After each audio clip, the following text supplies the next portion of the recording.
नमस्कार मेरे प्यारे दोस्तों, आप सब कैसे हैं। आई होप आप लोग अच्छे होंगे, मस्त होंगे और अपनी पढ़ाई ज़बरदस्त तरीके से कर रहे होंगे। दोस्तों, हम उत्तर प्रदेश स्पेशल देख रहे थे जो सभी एग्ज़ाम के लिए इम्पोर्टेंट है और ये बुक मोस्ट इम्पोर्टेंट है। और इसकी जो मैं व्याख्या कर रहा हूँ ना, वो आपको पता होगा कि किस लेवल की है। और उसके बाद जो हम क्वेश्चन करते हैं वो देखिए, ये मैं ये नहीं कहूँगा कि ये मतलब किस एग्ज़ाम में आएगा या यूपी का कोई भी आप एग्ज़ाम दीजिए हर जगह आएगा। जैसे जूनियर सिस्टम में तो साफ साफ 20 नंबर का आएगा, तो इसे हम स्किप कर ही नहीं सकते।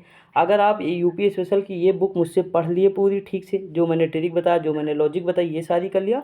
और उसके बाद जाके जो है 3500 प्लस क्वेश्चन जो है यूथ कंपटीशन में जो मैंने कराए हैं 5 वीडियो, या एक वीडियो 5 घंटे की है, 1.5 ढाई घंटे में ख़त्म हो जाएगी और 1.5 पे करेंगे, वो देख लिए। तो उसके बाद आप यूपी स्पेशल कभी ना देखिए, आपके सारे क्वेश्चन सही हो जाएंगे दोस्तों, यकीन मानिए थोड़ा, ठीक।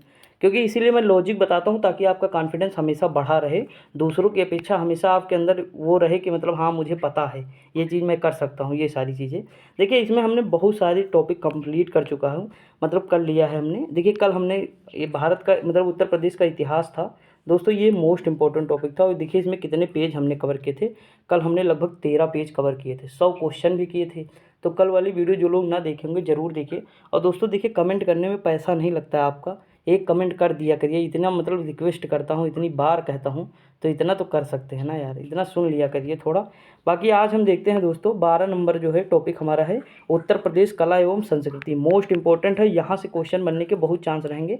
आज देखेंगे कि इसमें गौतम बुद्ध जी भी आएंगे, उनकी भी सारी चीज़ें आएंगी ना, तो इम्पोर्टेंट टॉपिक है। देखिए, ये सारे टॉपिक इंपॉर्टेंट है, कहाँ से कौन सा क्वेश्चन बन जाए ना आपको पता ना हमें, लेकिन इतना ज़रूर पता है कि बनेगा तो इसी बुक से बनेगा, ठीक। इस बुक से और यूथ, ये दोनों अगर आप पढ़ लिए तो काम हो गया आपका, टेंशन नहीं लेने का, ठीक।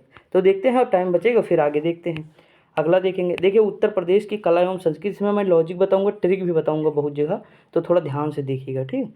अब देखिए, यहाँ लिखा है उत्तर प्रदेश की संस्कृति विभाग। देखिए, संस्कृत विभाग होगा भाई, संस्कृत से संबंधित है तो संस्कृत विभाग होगा ही। 1857 में हुई। जिला स्तर पर गतिविधियों के संचालन के लिए वर्ष 1996 में क्षेत्रीय सांस्कृतिक केंद्रों की स्थापना हुई। यानी उत्तर प्रदेश में संस्कृत विभाग की स्थापना होती है 1957 को, लेकिन क्षेत्रीय सांस्कृतिक केंद्रों की स्थापना होती है जिला स्तर पर 1996 को। संगीत की बाइबिल जो है भारत मुनि की नाट्य शास्त्र को कहते हैं। जो भरत मुनि थे उनके नाट्य शास्त्र को क्या कहते हैं? संगीत की बाइबिल कहते हैं। कल ये जो है नेट जीआरएफ में आया था, मिलान करने को आया था कि नाट्य शास्त्र किसकी पुस्तक है, तो भरतनाट्यम, ठीक। अर्थशास्त्र आई थी, कौटिल्य की है, पढ़ाने की अष्टाध्यायी थी। ये सारे मिलान में 2-3 क्वेश्चन थे, मिलान वाले 4-4 ऑप्शन, मतलब 4 इस साइड थे, 4 इस साइड, मिलान करना था। 2 क्वेश्चन थे, यानी 8 पुस्तक के बारे में पूछा था। तो मतलब मैक्सिमम चीज़ें तो पता ही रहती, हमको भी पता, आपको भी पता होंगी, तो हम लोग आराम से कर लेते ना। अगला, अष्टछाप के 8 कवियों में से 4 वल्लभ, सूरदास, परमानंद दास, कुंभन दास और कृष्णदास तथा 4 विट्ठलनाथ, नंददास, चतुर्भुज दास, गोस्वामी दास तथा छीत स्वामी के शिष्य थे। दोस्तों, ये सब आपको ज़्यादा नहीं याद रखना, आप टेंशन ना लीजिएगा, वरना आप ये सोचे कि मतलब हमें सारा कुछ याद रखना है, इसमें नहीं याद रखना है, ठीक। जो इंपॉर्टेंट होगा मैं खुद बताऊंगा कि आपको याद रखना है। जैसे ये अगला फैक्ट है, अमीर खुसरो ने सितार एवं तबले का आविष्कार किया, ये मोस्ट इंपॉर्टेंट है, ये याद रखिए। ख्याल गायन शैली अमीर खुसरो द्वारा विकसित की गई, ये भी इंपॉर्टेंट है, तो ये फैक्ट आपको ज़्यादा याद होना है। अगला, उत्तर प्रदेश में प्रमुख सांस्कृतिक संस्थान कौन से हैं? तो देखिए, पहला कि भारत खंडे संगीत संस्थान है, ये है पंडित विष्णु नारायण के प्रयासों से 15 जुलाई 1926 को marriage college of Hindustani music की नींव पड़ी। 1960 में भारत खंडे जन्म शताब्दी के उपलक्ष्य में इसका नाम बदलकर भारत खंडे हिंदुस्तानी संगीत महाविद्यालय रखा गया। उसके बाद 26 मार्च 1966 को संस्कृति विभाग ने इसके संचालन को अपने अधीन ले लिया और 24 अक्टूबर 2000 को इसे महाविद्यालय का दर्जा प्रदान किया गया। अगला है उत्तर प्रदेश राज्य उत्तर प्रदेश राज्य ललित कला अकादमी। उत्तर प्रदेश ललित कला अकादमी की स्थापना जो हुई 8 फरवरी 1962 को हुई थी। यही अकादमी संस्कृति विभाग के अधीनस्थ कार्य करती है। इसके द्वारा कला प्रदर्शनियों, प्रतियोगिताओं, ठीक दोस्तों, कंपटीशन जैसे कहते हैं, प्रतियोगी छात्र होते नहीं, तो वही प्रतियोगिताओं सॉरी दोस्तों व व्याख्यानों आदि का आयोजन किया जाता है। ठीक, देखिए कभी कभी कोई कोई वर्ड नहीं निकलता है, कितना भी कोशिश करो, तो कंपटीशन याद रखिए बस। यहाँ लिखा कला एवं शिल्प महाविद्यालय, आपको ज़्यादा याद नहीं रखना ये सब, नहीं तो माइंड में फर्जी जो है ये लोड ले नहीं करना है। जो मैं कह रहा हूँ ध्यान से सुनिए, बस ये याद रखिए कि कौन सा कहाँ है विश्वविद्यालय। अगर इतना याद रख सकते हैं, जैसे लखनऊ में मैक्सिमम है, तो इतना अगर याद रख सकते हैं तो ज़्यादा अच्छा। बाकी अभी हम देखेंगे ना, तो आप टेंशन ना लीजिए, प्रमुख केंद्र जब होंगे तो हम वहाँ देख लेंगे, तो ज़्यादा लोड नहीं लेना है। देखिए कला एवं शिल्प महाविद्यालय की स्थापना 1911 में हुई, लखनऊ में है। आपको देखो एक ओवरव्यू लेना है कि हाँ हाँ ये चीज़ मैंने पढ़ी है, बस आगे हम क्वेश्चन करेंगे तब देख लेंगे, उसके बाद अभी हमें एक सीरियल में देख लेंगे सारी चीज़ें ना, तो कोई टेंशन नहीं। अगला उत्तर प्रदेश की स्थापत्य कला के बारे में जानते हैं। देखिए स्थापत्य कला का मतलब होता है जैसे इमारत है हमारी, ठीक, ये किसके अंतर्गत है, इमारत है, मकान है, ये सब जितनी बिल्डिंग्स हैं हमारी बड़ी बड़ी, तो ये सारी स्थापत्य होते हैं। ठीक, उत्तर प्रदेश में स्थापत्य कला के प्राचीनतम अवशेष मौर्य काल से संबंधित थे। उत्खनन के प्राप्त साक्ष्यों मेगास्थनीज की पुस्तक इंडिका कल मिलाने को ये भी आई थी। ज्ञात होता है भवन निर्माण हेतु ईंट पत्थर की जगह काष्ठ का प्रयोग होता है। स्थापत्य कला का उत्कृष्ट नमूना मौर्यकालीन सारनाथ का जो सिंह स्तंभ है, इसे एकाश्म पत्थर का अद्भुत नमूना कहा जाता है। एकाश्म पत्थर मतलब होता है दोस्तों, जैसे मान लीजिए ये पत्थर है, तो इसे ऊपर से नीचे काट करके इसी पत्थर में बनाया गया है वो सारी चीज़ें। ठीक, सारनाथ का स्तंभ यानी एक ही पत्थर को जो है तराश कर बनाया गया है, इसीलिए उसे एकाश्म पत्थर कहते हैं। आगे बढ़ते हैं अगला। अब ये देखो जिसे ये दिखाया गया है, यहाँ देखिए सारनाथ का सिंह स्तंभ बुद्ध के प्रथम उपदेश का स्मारक है। हम लोग कई बार देखे हैं। सिंहों के मस्तक पर महाधर्म चक्र स्थापित था जिसमें 32 तीलियाँ थी। ठीक, ये देखिए इसमें 32 तीलियाँ हो जाएंगी। अगला क्वेश्चन दिया है, देखिए यहाँ लिखा है कि सारनाथ स्थित अशोक स्तंभ, स्तंभ के नीचे अवांगमुखी कमल बना है, देखिए उल्टा करके, जिसे नीचे स्तंभ का शेष भाग विद्यमान है। स्तूप का अर्थ होता है ढेर होता है। ठीक, अगला दिया उत्तर प्रदेश में प्राप्त स्तूपों में सर्वाधिक महत्वपूर्ण धर्मराज का स्तूप है। इसकी जो है ऊंचाई है 39 मीटर है, तो ये याद रखिएगा धर्मराज का स्तूप।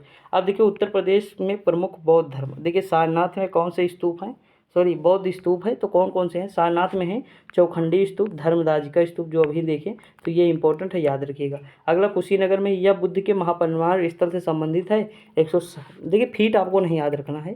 श्रावस्ती में बुद्ध यहाँ अपने जीवन के 24 वर्ष व्यतीत किए, लखनऊ के निकट, बताओ श्रावस्ती लखनऊ के निकट है। हाँ दोस्तों ज़्यादा दूर नहीं है, 140 किलोमीटर के 140 नहीं 150 किलोमीटर के आसपास है। देखिए थोड़ा फेमस शहर इसीलिए लखनऊ लिख दिए हैं, कोई दिक्कत नहीं है।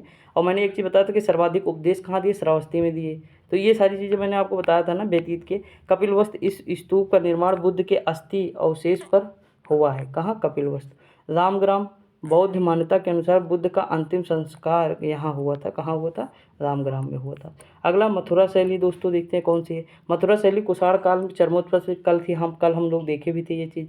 बुद्ध की प्रथम मूर्ति किस में बनी, तो मथुरा शैली में बनी। मोस्ट इंपॉर्टेंट है, पूछा जा सकता है। ये देखिए हिस्ट्री में भी आएगा और यूपी स्पेशल में भी आएगा, दोनों में आएगा, आप समझ न पाएंगे किस में पूछा है।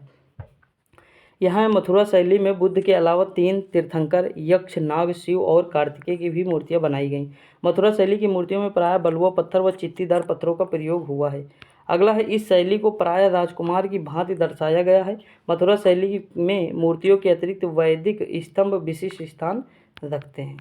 आगे बढ़ते दोस्तों। अगला गुप्तकालीन स्थापत्य कला, तो मंदिर निर्माण प्रक्रिया आरंभ गुप्त काल में होती है, बिल्कुल सही है। मंदिरों में देव मूर्ति की स्थापना के लिए चौकोर व वर्गाकार कक्ष को गर्भगृह कहा जाता है। मंदिर निर्माण में ईंटों का प्रयोग इसी काल में होता है। ठीक, तो ये सारी चीज़ें दोस्तों आप लोग हिस्ट्री में पढ़े भी हैं, मैंने भी कई बार पढ़ाया भी है, कल भी मैंने बहुत सारी चीज़ें चर्चा की थी आपसे। देवगढ़ का दशावतार मंदिर, देखिए देखो दशावतार मंदिर, ईंटों का प्रयोग हुआ। गुप्तकालीन स्थापत्य में देवगढ़ के दशावतार मंदिर का निर्माण है। उत्तर भारत का यह प्रथम मंदिर है जिसमें शिखर का निर्माण किया गया है। शिखर दोस्तों ये होता है जो ऊपर वाला पोर्शन है, ये शिखर होता है। ठीक, इसी के नीचे जो है भगवान विराजमान होते हैं जिसे गर्भगृह कहते हैं। अगला है पंचायतन शैली में निर्मित इस मंदिर में विष्णु को सैया पर लेटा हुआ दिखाया गया है। भीतर गांव का मंदिर कानपुर के निकट, हाँ ये ईंटों का बना, सॉरी दोस्तों दशावतार वाला नहीं, ये ईंटों का बना है। कानपुर का मतलब ये भीतरगांव में ईंटों का बना मंदिर है जो कानपुर में है। कई बार पूछा गया है कि भीतरगांव का मंदिर कहाँ है, तो कानपुर में है, गुप्त काल में बना है। ठीक, अगला क्वेश्चन क्या दिया है, कहोम मंदिर। कहोम मंदिर देखते हैं दोस्तों। इस मंदिर का निर्माण स्कंदगुप्त के शासन काल में हुआ था। यहाँ 5 जैन तीर्थंकरों की मूर्तियों की स्थापना का उल्लेख मिलता है। अगला मध्यकालीन स्थापत्य एवं मूर्तिकला। उत्तर प्रदेश में मध्यकालीन स्थापत्य कला की शुरुआत जो हुई थी 1504 ईस्वी में सिकंदर लोदी के द्वारा आगरा में हुई थी, आगरा नगर से हुई थी। उसने यहाँ कई महल, कुएं, सड़क और मस्जिद का निर्माण कराया। सर की शैली की विशेषताओं में वर्गाकार स्तंभ और छोटी गैलरी के अतिरिक्त मीनारों का अभाव है। अगला है कि सर की शैली का प्रमुख स्थापत्य देखते हैं दोस्तों। अटाला मस्जिद, अटाला देवी मंदिर को तोड़कर बना, इब्राहिम शाह। ठीक, ये कहाँ, जौनपुर में है। झंझीरी मस्जिद, इब्राहिम शाह। लाल दरवाज़ा तो मोहम्मद शाह। अगला है ख्वाजा जहाँ ने उत्तर प्रदेश के जौनपुर में अपनी स्वतंत्र सरकी राजवंश की स्थापना की। दोस्तों गर्मी की वजह से जानते हो मेरा जो पेन का है ना, पेन का जो सामने वाला भाग होता है वो पूरा कट ही गया, मतलब पूरी तरह से, मतलब पता इतनी तो मतलब फ़ोन बहुत हीट रहते हैं, आप लोगों के भी हीट होते होंगे। तो ये मतलब हर जगह है, आप कहीं भी जाएंगे किसी का भी फ़ोन देखेंगे तो हीट है इस समय, मतलब गर्मी ही इतनी हो रही ना, तो क्या किया जाए। अगला दिया है कि मुगल काल। उत्तर प्रदेश में स्थापत्य कला का वास्तविक विकास अकबर और शाहजहां के शासनकाल में हुआ। संगमरमर पर हीरे जवाहरात के साथ नई जड़ावत की पच्चीकारी तथा पितृधुरा शैली जो होती है ये मुगल काल में ही शुरुआत होती है। अगला, बाबर ने वर्ष 1528 में आगरा में आराम बाग का निर्माण ज्यामितीय विधि से कराया था। बाबरी मस्जिद का निर्माण मियाँ मीर बाकी ने कराया था। मोस्ट इंपॉर्टेंट है, कई बार पूछा गया है।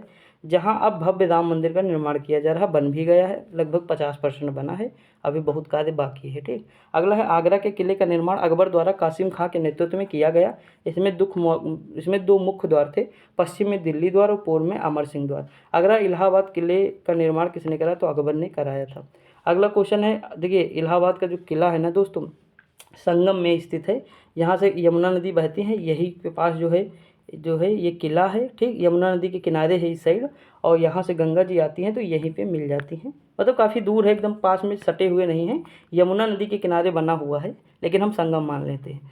अकबर के शासनकाल की सर्वोत्तम कृति फतेहपुर सीकरी आगरा के निकट में देखने को मिलती है। गुजरात विजय के बाद इस नगर को मुगल साम्राज्य की राजधानी बनाया गया है। अगला है जहांगीर। अकबर का मकबरा, इस मकबरे का गुंबद विहीन होना इसकी प्रमुख विशेषता। अजमाउद्दौला का मकबरा, इसका निर्माण नूरजहां ने वर्ष 1626 ईस्वी में कराया। यह मुगल काल की पूर्ण संगमरमर से बनी पहली इमारत है। इसी इमारत में पहली बार पच्चीकारी की या पितृदुरा शैली का प्रयोग किया गया था। ये सारे दोस्तों याद रखिएगा, थोड़ा इंपॉर्टेंट है ना इतिहास की दृष्टि से। यूपी की दृष्टि से तो है ही है, क्योंकि सारी चीज़ें यूपी में हैं, तो आप इतिहास में भी लेकिन पूछा जाता है ना। अगला है शाहजहां। शाहजहां के शासनकाल में स्थापत्य कला को स्वर्ण काल कहा जाता था। ठीक, जैसे ताजमहल किसके समय बना, शाहजहां के समय में, तो इन्हें स्थापत्य का स्वर्ण काल कहा जाता। कोई दिक्कत की बात नहीं, मैंने कहा था ताजमहल क्या है, एक प्रकार से समझ लीजिए इमारत है या बिल्डिंग है, तो स्थापत्य उसी से रिलेटेड है, तो स्वर्ण काल हम याद कर लेंगे। ठीक, तो ये चीज़ आपको याद रखना। और चित्रकला अगर पूछे, चित्रकला का स्वर्ण काल, तो जहांगीर बताना पड़ेगा हमें। अगला है वर्तमान में उत्तर प्रदेश में इसके निर्माण कार्य को दो भागों में बांटा गया। आगरा के किला के भीतर का निर्माण और किले के बाहर का निर्माण यानी ताजमहल। अगला दीवान ए भवन, देख लीजिए यही है दीवान ए भवन दोस्तों। इसे भवन में तख्ते ताउस या मयूर सिंहासन स्थापित था। संगमरमर जोधपुर के मकराना से लाया गया था। देखिए दोस्तों, ये जो तख्ते ताउस था या मयूर सिंहासन, मैंने कल आपको बताया था कि नादिर शाह ने 1739 में आक्रमण किया, मोहम्मद शाह रंगीला का शासन था, तो तख्ते ताउस जो है उठा ले गया था। ठीक, अपने साथ, और इसी में हीरा जड़ा हुआ था कोहिनूर, तो वो भी साथ में चला गया कहाँ, अफगानिस्तान। तो वहाँ से फिर राजा रणजीत सिंह को शाह शुजा, ये सारे लोग, मतलब अब एक मतलब स्टोरी है पूरी, आप मॉडर्न हिस्ट्री में मैं पढ़ाऊँगा आगे तो आपको बताऊंगा, तो ये मतलब वहीं पे होता है। ठीक, तो वहाँ से फिर राजा रणजीत सिंह पाते हैं। उसके बाद फिर जब राजा रणजीत सिंह मर जाते हैं तो उनके जो उत्तराधिकारी होते हैं दिलीप सिंह, उनके साथ फिर जो है अंग्रेज़ जो है उनको लंदन पढ़ने के लिए भेजते हैं, उन्हीं के साथ वो हीरा चला जाता है, फिर आज तक वहीं रह जाता है। ठीक, अगला है यह यमुना नदी के तट पर स्थित है। तख्ते ताउस को किबला के रूप में वर्णित किया जाता है। अगला है मुसम्मन बुर्ज। यह 6 मंजिला भवन था जिसमें औरंगजेब बंदी बनाए जाने के बाद ताजमहल को यहीं से निहारता था। औरंगजेब बंदी बनाया गया, अरे औरंगजेब नहीं दोस्तों, ये होता शाहजहां होगा, यहाँ शायद शाहजहां होगा, हाँ देख लीजिएगा एक बार, मुझे तो, क्योंकि औरंगजेब ने ही बंदी बनवाया था कि शाहजहां को, अपने ही पिता को ना, औरंगजेब बंदी बना ही नहीं। अगला है यहाँ बैठकर शाही परिवार की स्त्रियां पशुओं का युद्ध देखा करती थी। अगला है जामा मस्जिद। आगरे के किले में है जामा मस्जिद। इस मस्जिद का निर्माण जहां आरा बेगम ने वर्ष 1648 ईस्वी में कराया था। 1983 में यूनेस्को ने इसे विश्व धरोहर स्थल में शामिल किया। अगला है कि मोती मस्जिद। उत्कृष्ट सफ़ेद संगमरमर से बनी मोती मस्जिद आगरा के किले की सर्वोत्कृष्ट संरचना है। मस्जिद की छत पर 3 गुंबद विद्यमान है जो सफ़ेद संगमरमर से बने हैं। गुंबद की दीवारें लाल बलुआ पत्थर से बनी हैं। ठीक दोस्तों, आगे बढ़ते हैं। देखिए ये सारी इंपॉर्टेंट है थोड़ी चीज़ें, तो आपको ये इस पर ज़्यादा ध्यान देना है। ठीक दोस्तों, अगला फतेहपुर सीकरी की प्रमुख स्थापत्य कला। देखिए बुलंद दरवाजा, मैंने कहा था जब अकबर ने गुजरात को विजय किया, गुजरात पर विजय प्राप्त की, तो उनके हौसले बुलंद थे, तो उन्होंने बुलंद दरवाजा बनवा दिया। ठीक, फतेहपुर सीकरी में देखो बुलंद दरवाजे का निर्माण सम्राट अकबर ने गुजरात पर विजय प्राप्त करने की स्मृति से 1575 में कराया था। ये देखिए यही है बुलंद दरवाजा। अगला, इसका निर्माण लाल और पीले बलुआ पत्थर से हुआ है। गुजरात विजय के उपलक्ष्य में निर्मित यह भूमि 176 फीट ऊंचा है। दरवाजे की ऊंचाई लगभग 134 फुट है। इसमें सीढ़ियों की संख्या 42 है। बुलंद दरवाजा दुनिया का सबसे ऊंचा प्रवेश द्वार है और मुगल वास्तुकला का एक शानदार उदाहरण है। अगला दोस्तों है कि सलीम चिश्ती का मकबरा लाल बलुआ पत्थर का बना है। सीपियों से बने स्तंभ है। सीप जानते होंगे आप, जो पाई जाती है कहाँ, तालाब में भी मिलती, समुद्र में भी मिलती है ना। अगला है मकबरे का निर्माण अकबर द्वारा सूफी संत के प्रति सम्मान के रूप में किया गया था। देखिए पंचमहल 5 मंजिला भवन है। जोधाबाई का महल है। गुजरात शैली का प्रभाव है। जामा मस्जिद अकबर के दीन इलाही धर्म की घोषणा 1582 ईस्वी में इसी मस्जिद में की जाती है। अगला है ताजमहल की वास्तु योजना उस्ताद अहमद लाहौरी, इंपॉर्टेंट है, और शाहजहां ने बनवाया, ये मोस्ट इंपॉर्टेंट है, दोनों याद रखना आपको। आगे बढ़ते दोस्तों, अगला है ताजमहल यमुना नदी के तट पर निर्मित। शाहजहां ने अपनी प्रिय पत्नी अर्जुमंद बानो बेगम, जिसे मुमताज़ महल की स्मृति में बनवाया। इनका निर्माण जो है 1632 में आरंभ होता है, 43 तक चलता है। लगभग 11 साल तक ताजमहल का निर्माण हुआ। यह भूमि से 22 फीट ऊंचा चबूतरे पर निर्मित 108 फीट ऊंची इमारत है। इमारत के शीर्ष पर खूबसूरत गुंबद बने हैं जिनके ऊपर उल्टन कमल कलश स्थित है। मध्य के नीचे भाग में मुमताज़ महल और शाहजहां की कब्र है। अगला है ताजमहल को वर्ष 1983 में यूनेस्को की विश्व धरोहर सूची में शामिल किया गया। इस सूची में शामिल होने वाला यह भारत का प्रथम स्मारक है। ठीक दोस्तों, अगला आधुनिक काल में स्थापत्य कला। आसफुद्दौला का इमामबाड़ा, बड़ा इमामबाड़ा गोमती नदी के किनारे स्थित इमारत 1784 में बनाई गई। ये लोहे और सीमेंट का बिल्कुल प्रयोग नहीं हुआ। इसमें जो लोहे और सीमेंट का प्रयोग नहीं हुआ, ठीक, इसमें कहते हैं कि दाल का जो मतलब उड़द की दाल, यही सब पता नहीं, ऐसे मतलब कहते हैं, वो तो क्या किए हैं वो तो जानते हैं, लेकिन जो है हाँ ये है कि लोहे और सीमेंट का प्रयोग नहीं हुआ। सुविख्यात भूल भुलैया के नाम से जानते हैं, बड़ा भाग है भूल भुलैया का। छोटा इमामबाड़ा 1837 मोहम्मद अली शाह। रूमी दरवाज़ा 1784 से 86 नवाब असफुद्दौला। हम लोग हमेशा ये देखे हैं बाई जो है 62 फीट रूमी दरवाज़ा, तो उसमें जो है यूथ कंपटीशन का दूसरा कि तीसरा क्वेश्चन ही था कि कहाँ स्थित है। देखिए ये तुर्किश गेट भी कहते हैं रूमी दरवाज़ा को। हिंदू वास्तुकला का सर्वोत्तम उदाहरण है काशी विश्वनाथ मंदिर है। उदाहरण जैसे काशी विश्वनाथ मंदिर, हिंदू वास्तुकला का जो है सर्वोत्तम उदाहरण है काशी विश्वनाथ मंदिर। देखिए दोस्तों एक चीज़ मैं बताऊँ, रूमी दरवाज़ा आप बहुत सारी मूवी में भी देखेंगे। वहाँ मूवी, साउथ की भी मूवी में आपको वो दिखाई देगा, वहाँ मतलब शूट हुई है, और बहुत सारे लोग जो है आप रील्स देखते होंगे, तो वो रूमी दरवाज़ा भूल भुलैया का ही है। ठीक, अगला है उत्तर प्रदेश चित्रकला एवं शिल्प। मिर्ज़ापुर के चित्र। देखिए मिर्ज़ापुर जनपद सोन नदी के लगी कैमूर पर्वत श्रेणी एक तरफ विद्यमान प्रयागराज जो वाराणसी का निकटवर्ती क्षेत्र है। लगभग 105 से अधिक शैलाश्रय और गुफाएं जिन्हें स्थानीय भाषा में दरी कहा जाता है। अगला है भित्ति चित्रकला के रूप में गुफाओं की दीवारों एवं छतों पर अंकित आखेट दृश्य, पशुओं के चित्र आदि का वर्णन देखने को मिलता है। यहाँ लिखनियाँ, हाथी के शिकार का चित्र, कोहवर, विजयगढ़, लाल पीले व सफ़ेद रंग के बने मनुष्य के चित्र, गोड पंगर, गैंडों के आखेट का चित्र, कांडा कोट, ढोकला महारानी, शाही का आखेट, बागा पथरी व भंडारिया। आपको सारा नहीं याद रखना दोस्तों, सॉरी दोस्तों, एक सेकेंड हम लोग थोड़ा नीचे आ गए हमें लग रहा दोस्तों, एक सेकेंड यार, वो गलती से हो गया ना। देखिए ये सारी चीज़ें मैं अभी आपको बताऊंगा ना, तो इसीलिए मैंने कहा था ज़्यादा अभी लोड नहीं लेना आप लोगों को, बस थोड़ा देखते जाइए आप लोग कि मतलब क्या बता रहा हूँ, बाकी ज़्यादा लोड नहीं लेना है। एक सेकेंड, हाँ यही पढ़ रहे थे। ठीक, तो वो इतनी चीज़ें हैं, बाकी इंपॉर्टेंट नहीं, आप याद नहीं रखना है, बस ऐसे दिखा रहा हूँ मैं आपको कि मतलब क्या चीज़ था। जैसे यहाँ लिखा सोरो घाट सुअर का आखेट है, सौरी रोप है, मोहरा पथरी है, आदि स्थान पर धाऊ या अथवा लाल गेरू पत्थर के बने 5000 ईसा पूर्व के अनेक भित्तिचित्र प्राप्त हुए हैं। अगला दिया है स्थानीय लोग इन्हें रकत पुतरिया नाम से पुकारते हैं। बांदा क्षेत्र के अंतर्गत अनेक शैलचित्र मिले हैं जहां एक चित्र में सुसज्जित द्वार पर एक चोचदार पुरुष को बैठा दिखाया गया है। अगला, इन सभी शैलचित्र में मनुष्य तथा पशुओं को भी दिखाया गया है। अगला है मुगल चित्रकला। क्या है? मुगल चित्रकला। बाबर ने अपनी आत्मकथा तुजु की बावरी में 2 चित्रकारों बेहार और शाह मुजफ्फर के चित्रों को सराहा था। हुमायूं के दरबार में 2 चित्रकार मीर सैयद अली तथा ख्वाजा अब्दुस समद को सीधी कलम की उपाधि प्रदान की थी। अगला है पैगंबर मोहम्मद साहब।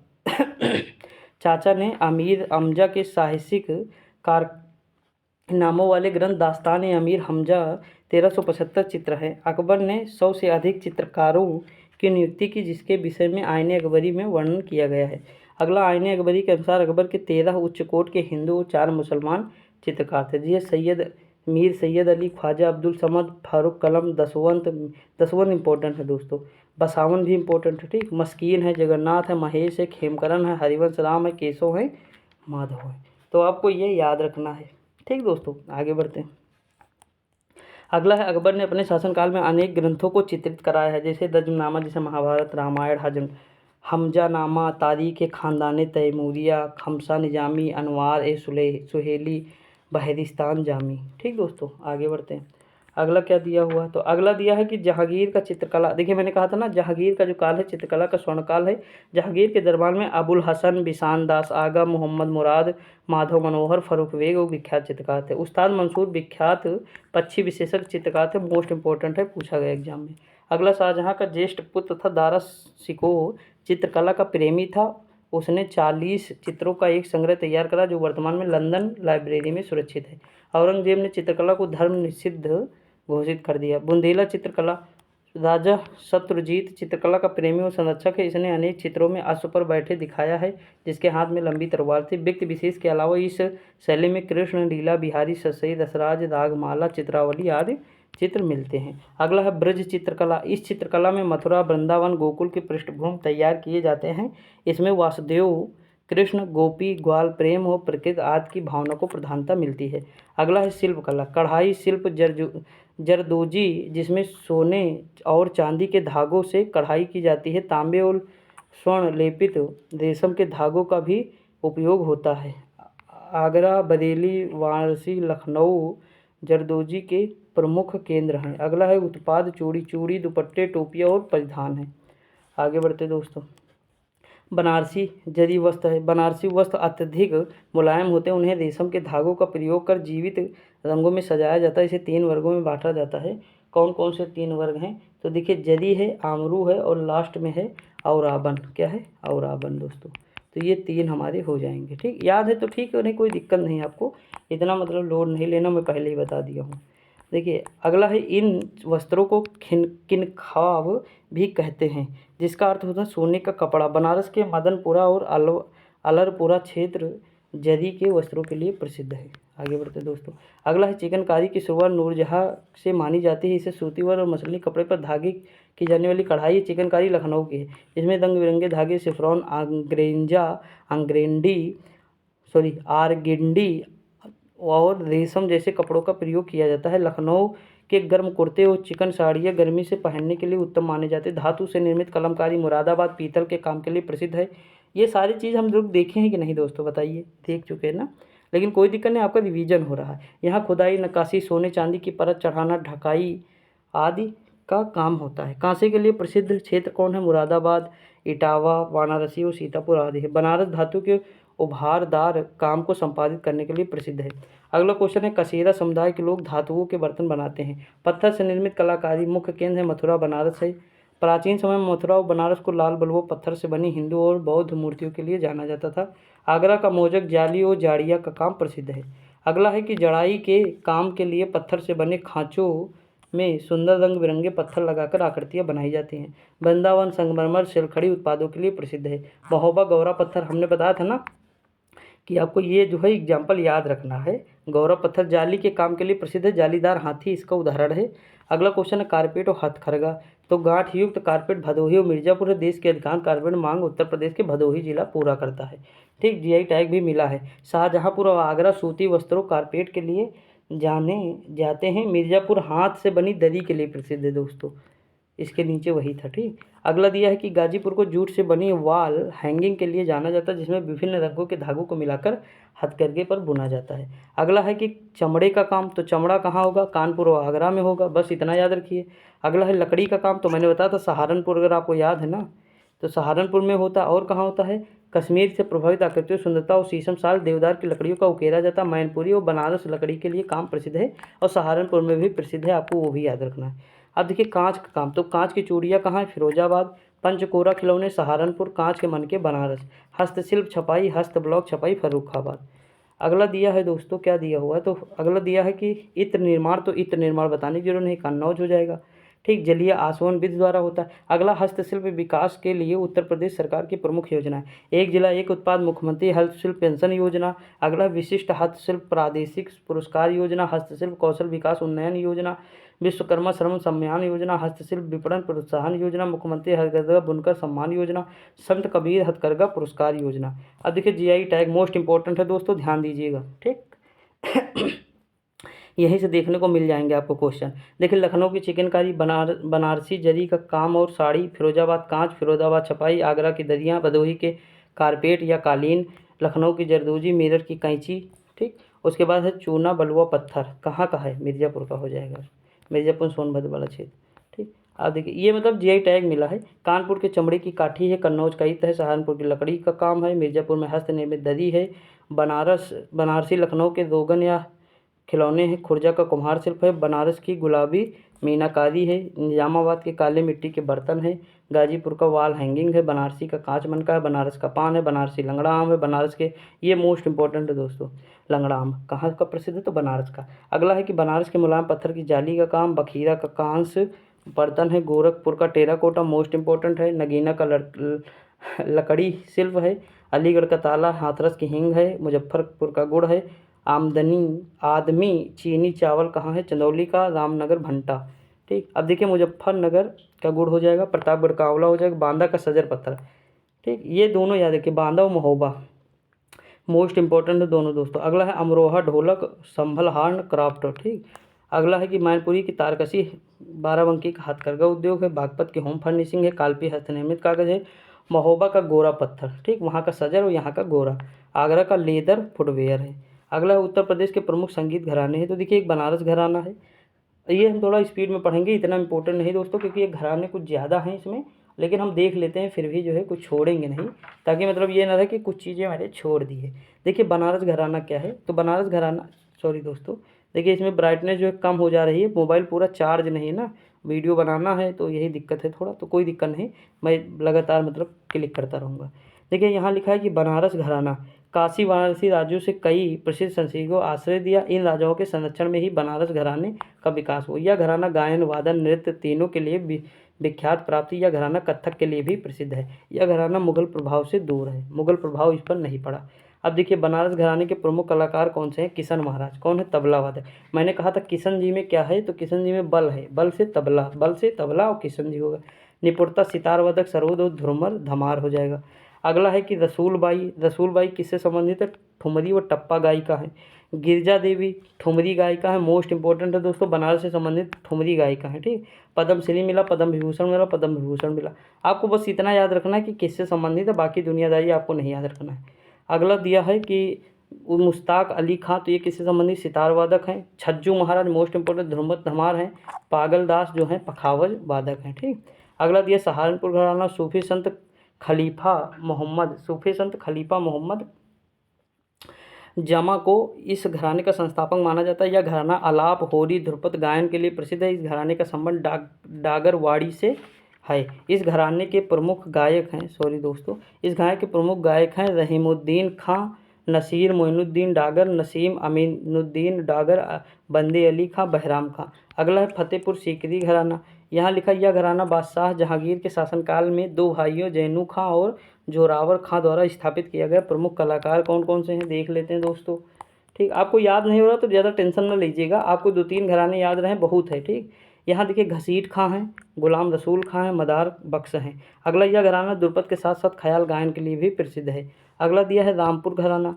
इस घराने का संस्थापक नियामत खां है। पंडित रविशंकर का संबंध रामपुर घराने से मोस्ट इंपॉर्टेंट दोस्तों। ठीक, ये सितार वादक है, पंडित रविशंकर। मैंने ये सारी चीज़ें आपको मतलब एक बोर्ड पे वीडियो कराई है, देख लीजिएगा, कभी भूलेंगे नहीं। ट्रिक से मैंने सारी चीज़ें करा दी हैं, कौन किससे संबंधित है और क्या चीज़ इंपॉर्टेंट है। देखिए आप लोग एक बार बोर्ड की क्लास ज़रूर ले लें, मैं आपसे रिक्वेस्ट कर सकता हूँ। अब आप एक बार कर लीजिएगा, आपका दिल गदगद हो जाएगा, ये मैं दावा कर सकता हूँ। देखिए रामपुर घराने के संगीतकार कौन है? वजीर खां, उस्ताद नज़ीर खां है, उस्ताद अमीर खां है, उस्ताद इनायम खां है, हुसैन खां, हैदर खां है, फ़िदा हुसैन खां है और मुश्ताक हुसैन खां। लखनऊ घराना अवध की राजधानी लखनऊ में विकसित हुआ है। यह ख्याल व ध्रुपद गायन के लिए प्रसिद्ध है। ठीक दोस्तों, अगला दिया वाजिद अली का काल है। लखनऊ घराने का स्वर्णकाल कहा जाता है वाजिद अली शाह। लखनऊ ख्याल गायकी के पितामह मुर्शिद अली खां हैं। टप्पा शैली मियाँ गुलाम नबी खां हैं। गज़ल बेगम अख्तर का नाम सुने कि नहीं? गज़ल से संबंधित है, आप देखिएगा। पखावज वादक कोऊद सिंह, पंडित अयोध्या प्रसाद, पंडित सखाराम। बीड़ा वादक सादिक अली खां, मोस्ट इंपॉर्टेंट सारंगी अली खां। लखनऊ घराना के कलाकार हैं लच्छू महाराज कत्थक से संबंधित, बिरजू महाराज कत्थक। बेगम अख्तर जो है गज़ल गायिका हैं। ये कपिल शर्मा शो में गई थी, वही मैंने नाम जो है इनका देखा था, मतलब तो यह वहीं से याद हो गया, बाकी कोई दिक्कत नहीं। देखिए इलाहाबाद घराना देख लेते हैं। इलाहाबाद घराने की प्रसिद्ध गायिका केसरबाई, कृष्णा देवी, मुनीर खातून बेगम और जानकी बाई, छप्पन छुरी आदि है। तबला वादक यूसुफ खान, बांसुरी वादक रघुनाथ शेर और हरिप्रसाद चौरसिया। ठीक दोस्तों, अगला आगरा घराना। इस घराना के संस्थापक कौन है? हाजी सुजान खां को माना जाता है। आगरा घराना मुगल काल से संगीत का सबसे बड़ा केंद्र था। गायन परंपरा ख्याल, ध्रुपद और धमार था। अब देखते हैं प्रमुख गायक कौन है? फैयाज खां हैं, स्वामी वल्लभ दास हैं, पंडित विशंभर दीन हैं, दिनकर काकिनी हैं, लता फत हुसैन खां हैं। अगला दिया आगरा घराना बंदिशों पर विशेष जोर देता है। इसमें ठुमरी गायन भी प्रचलित है, इसे कव्वाल बच्चा घराना भी कहते हैं। किराना घराना गायकी ख्याल है। वास्तविक संस्थापक अब्दुल करीम खां और उस्ताद वहीद खां हैं। प्रमुख कलाकार हैं पंडित भीमसेन जोशी, 1985 में पद्म विभूषण, भारत रत्न 2008, गंगूबाई हंगल पद्म विभूषण 2002, रोशन आरा बेगम, मन्ने खां व प्रभा आत्रे। अगला दिया है कानपुर घराना। शुरुआत है नियामत खां। प्रमुख गायक हैं उस्ताद बहादुर खां, वजीर खां, नज़ीर खां, नियायत हुसैन खां। इटावा घराना, यह घराना अपने सितार और सुरबहार वादकों के लिए जाना जाता है। अगला है कि इमदाद खां और विलायत खां का संबंध इसी घराने से है, इसे इमदाद खानी घराना भी कहते हैं दोस्तों। अगला कौन सा है? शाहजहाँपुर घराना। यह घराना सरोद वादकों के लिए जाना जाता है। उस्ताद काजिम अली, इनायत अली खां सरोदिया इसी घराने से संबंध रखते थे। ठीक, अगला है भिंडी बाजार घराना। यह घराना मुरादाबाद के छज्जू खां और खादिम हुसैन खां द्वारा शुरू किया गया। छज्जू खां और खादिम हुसैन खां ने मुंबई के भिंडी बाजार घराने की गायिका परंपरा की शुरुआत की। लता मंगेशकर इस घराने के अली खां से शिक्षा। अब देखिए लता मंगेशकर किससे संबंधित? भिंडी बाजार घराना से संबंधित है। शिक्षा किससे ली? अली खां से। ठीक दोस्तों, अगला उत्तर प्रदेश के लोक नृत्य देखते हैं। देखिए धुरिया कहाँ का है? बुंदेलखंड का है, इंपॉर्टेंट है।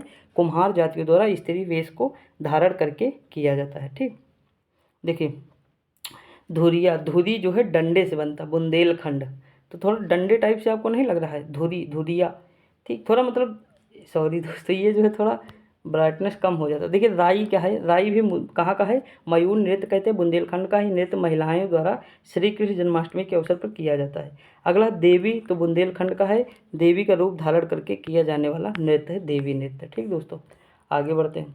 अगला क्या दिया हुआ है? तो अगला दिया है कार्तिक नृत्य। ये बुंदेलखंड का है। कहाँ का है? देखिए कार्तिक के जो हौसले हैं वो बुलंद हैं। क्या है? बुलंद है। उसने धुरिया, ठीक, राई यानी देखिए यहाँ रिया, उसने रिया, राई और जो है कौन सा हो जाएगा? और एक है कोई, तो वो मतलब इस तरह याद कर सकते हैं। उसके बुलंद हौसले हैं, उसे लाठी मारी गई बुंदेलखंड से। बुलंद से सब देखिए, बुंदेलखंड को बुलंद कर लीजिए, बाकी आप कहानी बना लीजिए कि कार्तिक है, ठीक, कार्ती है, उसके पास लठमारी है, धुरी है यानी धुरिया हो जाएगा। तो इस तरह मतलब आप एक कहानी रिलेट कर लीजिएगा दोस्तों। मेरे पास रिलेट है, मतलब एक कॉपी में नोट किया हूँ, इस समय देख नहीं पाया हूँ, तो मैं किसी दिन बता दूंगा, जैसे जिक्र करूँगा मैं किसी दिन पूरी बता दूंगा। ठीक, मुझे रिलेट मतलब मैं रिलेट किया हूँ, लेकिन उसमें एक लाइन से है ना, यहाँ अलग अलग दिया हुआ, तो इसीलिए रिलेट करने में दिक्कत है। बाकी देखिए बुंदेलखंड को मैंने बुलंद यानी कार्तिक के हौसले क्या थे? बुलंद थे। क्या थे? बुलंद। तो कार्तिक ने तो बुलंद थे यानी बुंदेलखंड ना। तो इस तरह मतलब हम याद किए थे, बाकी कोई दिक्कत नहीं। देखिए बुंदे लठ मारी, तो उसे लठ मारी गई, हौसले बुलंद थे, जो मन में आज सुखा था तो घर वाले ने लठ मारी, तो दीवारी ने तो लठमार। देखिए लठमार होली वो अलग है, लठमारी दीवारी है ये, तो ये बुंदेलखंड का है। ठीक दोस्तों, अगला है कला बाजारी नृत्य अवध। तो भैया आपको पता है कि कलाबाज लड़के होते हैं अवध के, अवध के लड़के कैसे होते, कलाबाज होते। तो कलाबाजी नृत्य कहाँ का है, अवध का है। मोर बाजा वाद्य यंत्र के साथ घोड़ी पर बैठकर प्रदर्शित सही है किया जाने वाला नृत्य है। अगला दिया हुआ कि चरकुला नृत्य, ये ब्रज का है। ठीक, 108 दीपक को सिर पर रखकर महिलाएं जो है नृत्य करती हैं। आरओ में आया हुआ क्वेश्चन था, मैंने पढ़ाया भी था। अगला रास नृत्य ब्रज क्षेत्र का है, रासलीला के मैदान, ये तो आपको पता। चौलर नृत्य सोनभद्र मिर्जापुर का, कृषि के अधिक फसलोत्पादन हेतु इस नृत्य का आयोजन किया जाता है। अगला है विदेशिया, तो पूर्वांचल का है। कहाँ का है, विदेशिया। इस नृत्य में पत्नी प्राय अपने विदेश गए या जाते हुए पति के प्रेम को प्रदर्शित करती है। नरसिंह जो है ब्रजभूमि का है। इस नृत्य में विष्णु जी द्वारा नरसिंह का अवतार हिरण्यकश्यप के वध का प्रदर्शन नृत्य के रूप में किया जाता है। अगला दिया है घड़ा नृत्य ब्रजभूमि का है। घड़ा कहाँ के लोग, घड़ा जो है गोपियाँ सर पे रखती थी, वो कहाँ की थी, ब्रज की थी। तो इस तरह हम याद कर सकते हैं। बैलगाड़ी रथ के पहिए जिस पर घड़े रखे जाते थे सिर पर रखकर किया जाता है। अगला ख्याल, तो भैया हौसले बुलंद हैं लेकिन हम केवल ख्याल देखते हैं तो घर वाले लठ मारते हैं। ठीक, तो ख्याल नृत्य क्या है, मतलब हौसले बुलंद है, किसमें, ख्यालों में बुलंद है।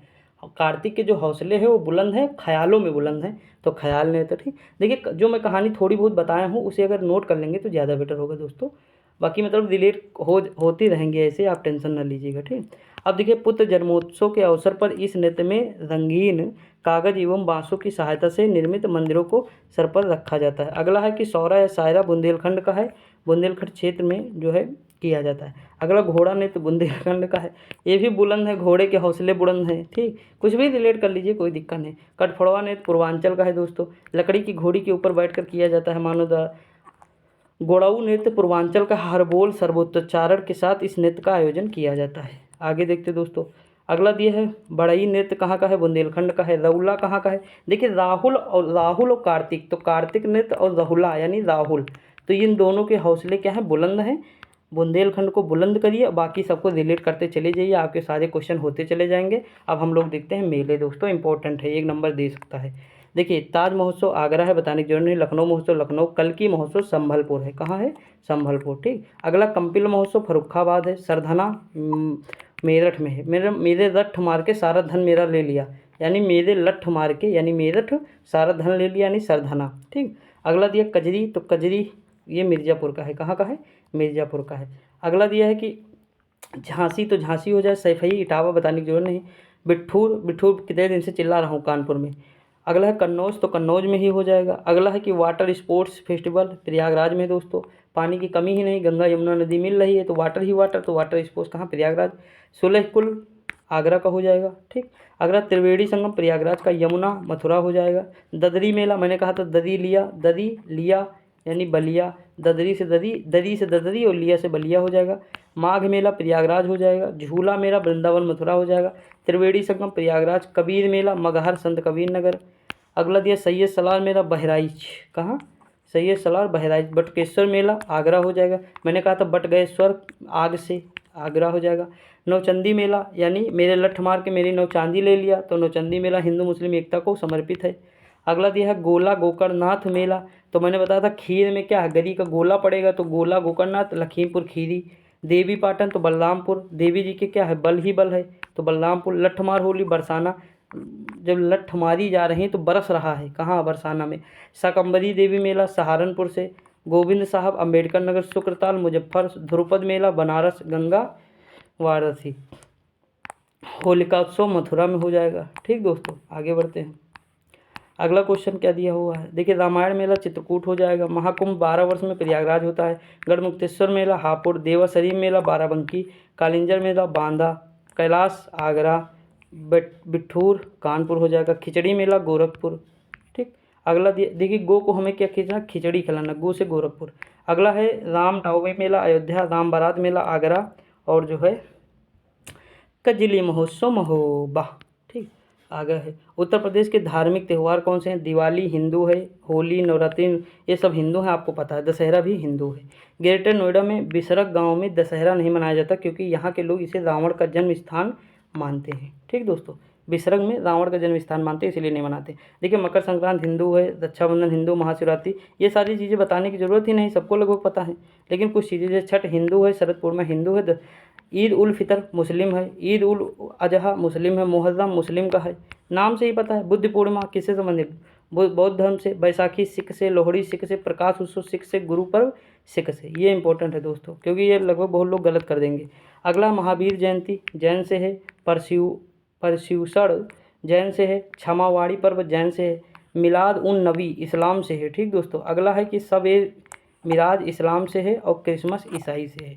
तो ये हमारे दोस्तों जो है मेले हो गए। आई होप समझ में आया। अब देखते हैं उत्तर प्रदेश के प्रमुख मेले, थोड़ा मैप में देख लेते हैं कि मतलब चित्र के द्वारा। बाकी मैं पीडीएफ दूंगा, वहाँ जूम कर लीजिएगा। ठीक, देखिए हम ऊपर से थोड़ा देख लेते हैं। देखिए यहाँ मेरठ में लिखा नौचंदी और सरधना मेला लिखा कि नहीं दोस्तों, ये देखिए यहाँ पे। और गौतम बुद्ध नगर, नोएडा, कल्की, संभलपुर मैंने बताया।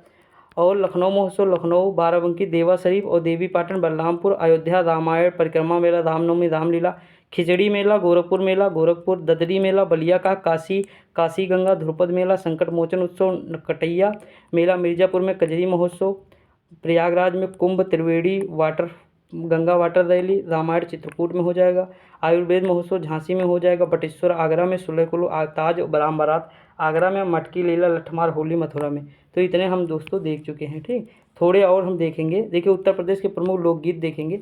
कजरी मिर्ज़ापुर का है, चैता कहाँ का, अवध का, भोजपुरी है, बिरहा पूर्वांचल का है, झूमर ददरा पूर्वांचल का है, कहरवा पूर्वांचल का है, कव्वाली अवध का है, सोहर अवध का है, ललना लाल भय हैं, जुग जुग जिया सो ललनवा ना, सुने होंगे ना, ये सोहर है। अगला आल्हा महोबा का है, बुंदेलखंड क्षेत्र का है। आल्हा उदल की कहानी सुने होंगे आप लोग। अब देखते इसमें जो है ये जो है कुछ और देख लेते हैं। इरसुरी फॉक जो है बुंदेलखंड का है, हरदौल बुंदेलखंड का है, पंवारा बुंदेलखंड का है, लावड़ी व बहरती। देखिए आप क्या काम करें, जो कुछ मतलब जो इंपॉर्टेंट है बाहर के वो याद रखिए, बाकी बुंदेलखंड लगाते चले जाइएगा। रसिया ब्रजभूम का है, लंगुरिया ब्रजभूम का, होली ब्रजभूम के, झूला ब्रजभूम का है। तो ये सब तो लगभग आप थोड़ा लॉजिक भी लगाएंगे तो कर ले जाएंगे। ढोला आगरा मेरठ का है, नकटा संग ये अवध का है। ठीक, गाँव कहते हैं नकटा है, बिल्कुल बेहैया है, नकटा बेहैया, तो अवध का हो जाएगा। ठीक, अगला उत्तर प्रदेश के प्रमुख मंदिर है, बनारस के प्रमुख मंदिर देखते हैं दोस्तों। देखिए काशी विश्वनाथ मंदिर मोस्ट इंपॉर्टेंट, तुलसी मानक मंदिर है, दशाश्वमेध घाट मंदिर है, संकट मोचन मंदिर है, काल भैरव मंदिर है और धुंडीराज गणेश मंदिर है। अगला है मथुरा के प्रमुख मंदिर कौन कौन से हैं। कृष्ण जन्म भूमि मंदिर है, द्वारिकाधीश मंदिर है, राधा कुंड मंदिर है, गोवर्धन पहाड़ी मंदिर है। वृंदावन के प्रमुख मंदिर हैं, बांके बिहारी मंदिर है, प्रेम मंदिर वृंदावन धाम हो जाएगा, इस्कान मंदिर वृंदावन का हो जाएगा, गोपेश्वर महादेव मंदिर, शाहजी मंदिर और श्री रंगनाथ जी मंदिर। अगला इलाहाबाद के प्रमुख मंदिर कौन है, तीर्थ स्थल, कुंभ मेला है, त्रिवेणी संगम है, बड़े हनुमान मंदिर है, आलोपी देवी मंदिर है, श्री मनकामेश्वर मंदिर है। अगला अयोध्या में राम जन्मभूमि है, हनुमानगढ़ी है, त्रेता के ठाकुर है, कनक भवन है, सीता की रसोई मंदिर है। चित्रकूट के प्रमुख मंदिर रामघाट है, सती अनुसुईया आश्रम, हनुमान धारा है, राम मिलाप मंदिर है, जानकी कुंड है। ठीक दोस्तों, आगे बढ़ते, अब हमें लगता है क्वेश्चन आ गए हैं आपके लिए करने के लिए, तो थोड़े और देख ले। सारनाथ के मंदिर है, चौखंडी स्तूप है, थाई मंदिर है, तिब्बती मंदिर है, अशोक स्तंभ है। विंध्याचल के प्रमुख मंदिर कौन है, विंध्यवासिनी मोस्ट इंपॉर्टेंट है, खाली को अष्टभुजा मंदिर और जो रामेश्वर मंदिर।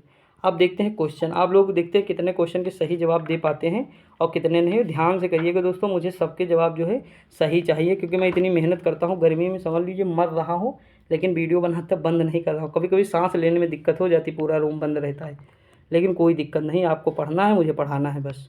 देखिए ठुमरी के संदर्भ में निम्नलिखित में से कौन सा कथन सही है। ठुमरी की उत्पत्ति उत्तर प्रदेश में मानी जाती है, सही है। ठुमरी सुगम एवं आकर्षक है। लगभग दोस्तों अगर इस तरह के क्वेश्चन आए तो दोनों हो सकते हैं। ठीक, कुछ वर्ड होते हैं जैसे केवल, इस तरह के वर्ड, अधिकांशता, इस तरह के जब वर्ड होंगे तो आपको थोड़ा सोचना पड़ेगा, वरना आप दोनों में लगा सकते हैं। ठीक, आर ओ यारों में पूछा गया है। अगला क्वेश्चन देखिए फतेहपुर सीकरी, देखिए कौन किसका निर्माण करा है, जौन सिटी। तो आपको नाम से क्या लगता है, जौनपुर शहर किसने बताया, फिरोज शाह तुगलक ने बसाया। तो बी का चौथा होना चाहिए, बस हमें इतना पता है, बी का चौथा। वाह, बी का चौथा, तो ऑप्शन नंबर ए हट गया, बी हट गया, डी हटा ना, दो ऑप्शन हमने कट दिए। अब देखते हैं, आगे बढ़ते हैं। अब देखिए आगरा शहर मुझे बहुत अच्छे से पता, 1504 में सिकंदर लोदी, तो सी का दूसरा। देखिए बी का चौथा, सी का दूसरा, यहाँ देखते हैं, बी का चौथा होना चाहिए, सी का दूसरा होना चाहिए, तो पहला ये भी कट गया, तो ऑप्शन नंबर क्या हो जाएगा, ए हो जाएगा। ठीक दोस्तों, हमें मतलब कुछ भी पता, जैसे फतेहपुर सीकरी तो पता है ना, अकबर ने बनवाया, जामा मस्जिद ये जो है इल्तुतमिश ने बनवाया था बदायूं में। ठीक, बदायूं का इक्तादार था नहीं, कल देखे थे। अगला निम्नलिखित में से कौन सा सुमेलित नहीं है, जैसे विंध्याचल है, मिर्ज़ापुर है, देवा शरीफ बाराबंकी, हस्तिनापुर जो है मेरठ हो जाएगा, उसके बाद श्रृंगेरी जो है पूरी ये फैजाबाद नहीं है दोस्तों। ठीक, ऑप्शन नंबर क्या हो जाएगा, डी गलत हो जाएगा। अगला दिया निम्नलिखित में से कौन सा युग में सुमेलित नहीं है? जैसे वृंदावन मंदिर मथुरा है, जेके मंदिर लखनऊ में नहीं दोस्तों, 1000 बार बताया, मतलब कानपुर में। कहाँ है? कानपुर में। विश्वनाथ मंदिर बनारस में, देवी पाटन तुलसीपुर या बलरामपुर। ठीक। अगला कनक भवन तो भैया अयोध्या में है। अभी देखिए कामतगिर पर्वत कहाँ है? तो चित्रकूट में है, कालिंजर में है, बांदा में है, देवा शरीफ बाराबंकी में है। तो मैच कर लीजिएगा इसमें क्या है। ठीक। आगे बढ़ते। अगला सुमेलित नहीं है, देखिए जानकारी आपकी बढ़ा रहा है। ठीक। जैसे धुरिया, तो मैंने कहा था धुरिया बुंदेलखंड का था कि नहीं? कर्मा, तो देखिए धुरिया है, और जो हमारा कर्मा है, ये कर्मा जो नृत्य है ना, ये सोनभद्र का है दोस्तों, महोबा का नहीं है। ठीक। ऑप्शन नंबर ए हमारा जो है गलत हो जाएगा। बाकी धीवर कहार, नटवरी पूर्वांचल। निम्नलिखित नृत्यों में से कौन सा एक सुमेलित नहीं है? जैसे देवा, तो देवा शरीफ जो है बाराबंकी का, आल्हा महोबा का, कर्मा जो है मथुरा का नहीं दोस्तों, ऑप्शन नंबर सी गलत, सोनभद्र और मिर्जापुर का है। ठीक। अगला दिया कर्मक जिस क्षेत्र का लोकप्रिय है वो समाविष्ट है, तो कहाँ है? तो वो समाविष्ट है सोनभद्र में। अभी हम लोग देखें। अगला दिया निम्नलिखित लोक नृत्यों में से कौन उत्तर प्रदेश के बुंदेलखंड क्षेत्र का लोक नृत्य है? तो बुंदेलखंड क्षेत्र का जो लोक नृत्य डांडिया है। क्या है? सॉरी, कौन सा नहीं है? तो डांडिया नहीं है। डांडिया जो है कहाँ का है? गुजरात का है। बाकी सारे जो हैं वहाँ के लोक नृत्य हैं। ठीक दोस्तों, आगे बढ़ते हैं। अगला क्वेश्चन क्या दिया हुआ है? देखिए अगला क्वेश्चन दिया हुआ है कि उत्तर प्रदेश का मुख्य लोक नृत्य कौन सा है? तो देखिए धोबिया है, राई है, भायरा है। तो मैंने बताया था उपरोक्त सभी अगर मिलेगा तो मैक्सिमम चांस है कि वही मारना है। अगला दिया मिर्ज़ापुर प्रसिद्ध है, तो बताइए चरकुला नृत्य के लिए क्या हो जाएगा? नहीं प्रसिद्ध है। नकटा अवध के लिए प्रसिद्ध है। कजरी मेला जो है मिर्ज़ापुर के लिए फेमस है। ठीक। आगे बढ़ते हैं। अगला क्वेश्चन है, देखिए मैं कैसे याद किया था मैं बताऊँ। देखिए थोड़ा अटपटा है। मिर्जा को मैंने याद किया मिर्चा, घर में जो मिर्चा नहीं होता मिर्चा, और काजर जो लगाते हैं, तो मैंने जो है घर में जैसे पीसा मिर्चा रखा था, तो मतलब जैसे घर वालों ने क्या सोचा कि सूखा जो है काजल है। ठीक। तो उसमें पानी मिला के और जो है मेरे काजर की तरह जो है लगा दिया आँख में, तो मेरी आँख जो है बहुत ज़्यादा वो होने लगी। तो कजरी, तो थोड़ा मतलब रिलेट कर सकते हैं अपने। भैया आप देखिए जैसे जैसे करिए, मेरा मतलब उद्देश्य ये कि मैं आपको मतलब माइंड में आपके सेट कर सकूँ, बस इतना उद्देश्य है पेपर, ताकि आप फोड़ सकें। ठीक। अच्छे से आप कर सके। अगला निम्नलिखित में से कौन सा उत्तर प्रदेश लोक नृत्य नहीं है? मुरिया नहीं है। कौन सा? मुरिया। अगला दिया है कि उत्तर प्रदेश के ब्रजमंडल का संबंध इनमें से किस नृत्य से है? तो ये नृत्य कौन सा है? चरकुला नृत्य है। कौन सा है? चरकुला। अगला निम्नलिखित में से कौन सुमेलित नहीं है दोस्तों? तो आल्हा बुंदेलखंड का है, बिरहा पूर्वांचल का है, चैती दुहेलखंड, कजरी अवध का। कजरी मैंने कहा था मिर्जापुर का है, तो ऑप्शन नंबर डी गलत है। ठीक दोस्तों। अगला दिया हरिदास जयंती, तो ये बताइए कहाँ से होंगे? वृंदावन से हैं। ये चीज़ मतलब एकदम माइंड में सेट कर लीजिए, मथुरा नहीं लगाना दोस्तों, वृंदावन ही लगाना है। ठीक। अगला निम्नलिखित में से कौन सा एक उत्तर प्रदेश का लोकगीत नहीं है? अब देखिए लोकगीत कौन सा? ढोला मारू जो है ये उत्तर प्रदेश का नहीं है दोस्तों, ऑप्शन नंबर बी हो जाएगा, शायद राजस्थान का है, देख लीजिएगा। उत्तर प्रदेश का प्रमुख लोकगीत कौन सा है? तो देखिए टप्पा, धमार, बिरहा, कव्वाली। तो उत्तर प्रदेश का जो बिरहा है ना, ये लोकगीत है। अगला दिया निम्नलिखित युग्मों में से कौन एक सही सुमेलित नहीं है? तो इनमें से जो मिर्ज़ापुर है बिरहा, ये पूर्वांचल का है बिरहा, बाकी सारे सही हैं। ठीक दोस्तों, वही नहीं सही है। अगला दिया हाथरस एवं कानपुर में क्या होती है? तो नौटंकी होती है, बहुत तगड़ी होती है नौटंकी। अब देखिए नौटंकी में आएगा रंगमंच। क्या आएगा? रंगमंच आएगा नौटंकी में। ठीक। हम लोग जैसे वर्मा हैं, तो हम लोगों के यहाँ शादी में नौटंकी होना मतलब मोस्ट इंपॉर्टेंट है।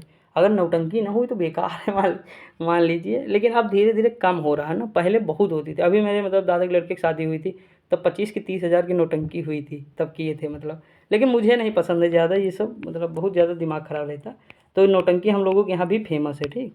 तो ये चीज़ है। देखिए बिरहा, बिरहा, कजरी, मल्होर, रसिया।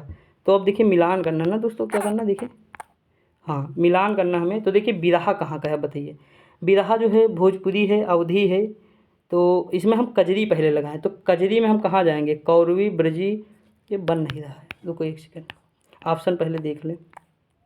देखिए बिरहा जो है हमें इसमें जो है कौन सा लगाना पड़ेगा?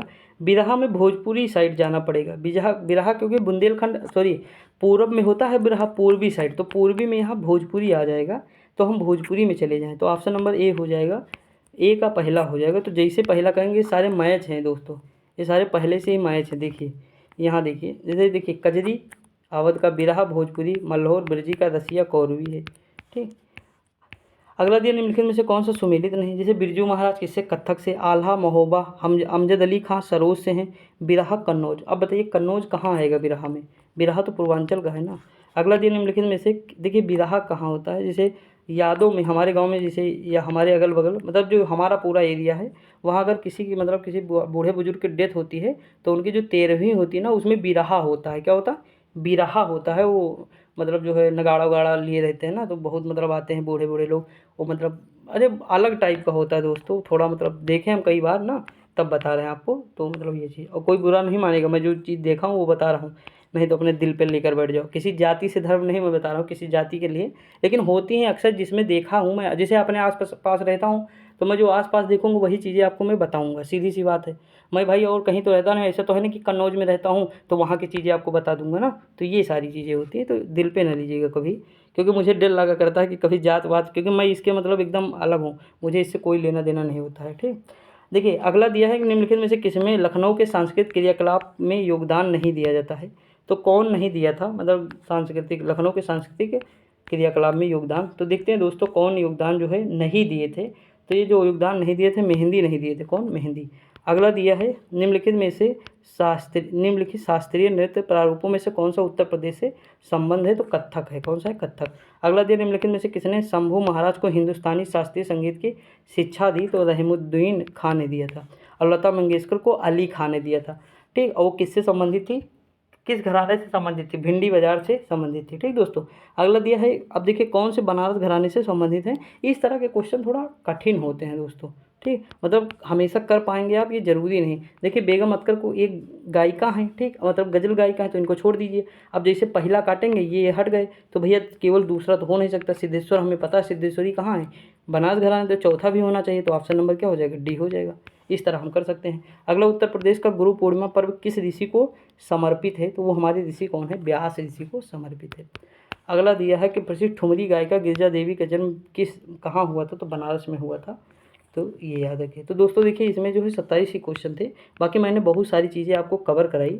तो आज हम इतना ही देखेंगे, क्योंकि अभी अगला टॉपिक शुरू करेंगे तो बहुत ज़्यादा लेंदी हो जाएगा, और बहुत बड़ी वीडियो होगी, जल्दी होगी, फिर दिक्कत हो जाएगा, ठीक। मेरे मतलब ऊपर से नीचे हर जगह पसीना पसीना हो गया, जहाँ पैर रखा हूँ नीचे का भीग गया है बहुत ज़्यादा। तो आज के लिए इतना ही, आप पढ़ते रहिए, मस्त रहिए, खुश रहिए। एक कमेंट जरूर किया करिए दोस्तों प्लीज़ यार, रिक्वेस्ट है, आप लोग एक दिन कर देते हैं, कभी करते ही नहीं, कर दिया करिए प्लीज़ प्लीज़ प्लीज़। बाकी पढ़ते रहिए, मस्त रहिए, खुश रहिए, मिलते हैं अगली वीडियो में, तब तक के लिए जय हिंद।